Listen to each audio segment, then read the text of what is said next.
नमस्कार, CBC news में आपका स्वागत है।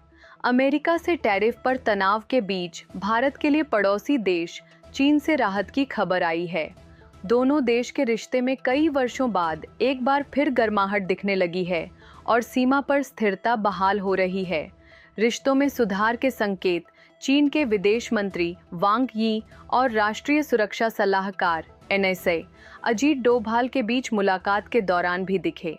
चीनी विदेश मंत्री ने मुलाकात के दौरान कहा कि उन्हें खुशी है कि अब सीमाओं पर स्थिरता बहाल हो गई है। उन्होंने ये भी कहा कि यह भारत और चीन के रिश्तों में सुधार का सही वक्त है। इससे दोनों देशों के विकास को रफ्तार मिलेगी। दरअसल वांग यी भारत दौरे पर हैं और उन्होंने मंगलवार 19 अगस्त को NSA डोभाल के साथ अहम मीटिंग की।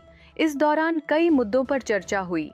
वांग ने विशेष लक्ष्य भी बनाए थे। इस बात की खुशी है कि अब सीमाओं पर स्थिरता बहाल हो गई है।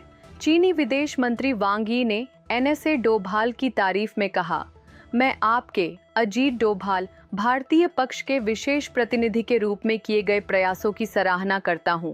अब द्विपक्षीय संबंधों में सुधार और विकास का एक महत्वपूर्ण अवसर हमारे सामने है। सोमवार को नई दिल्ली में चीनी विदेश मंत्री के साथ अपनी बातचीत के दौरान विदेश मंत्री ने कहा था कि मतभेदों को विवाद या प्रतिस्पर्धा में नहीं बदलना चाहिए।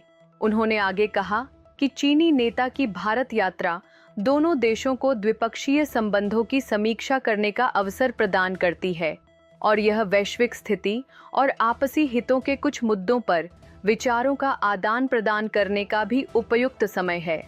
वांग यी की यह यात्रा प्रधानमंत्री नरेंद्र मोदी की 31 अगस्त से 1 सितंबर तक तियानजिन में शंघाई सहयोग संगठन SCO शिखर सम्मेलन में भाग लेने के लिए होने वाली चीन यात्रा से पहले हो रही है।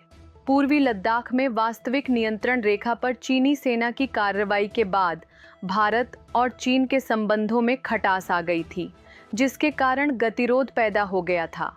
भारत ने पूर्वी लद्दाख में LAC पर तनाव कम करने की दिशा में कदम उठाने की आवश्यकता पर बल दिया है। तो जुड़े रहिए CBC न्यूज़ के साथ। धन्यवाद।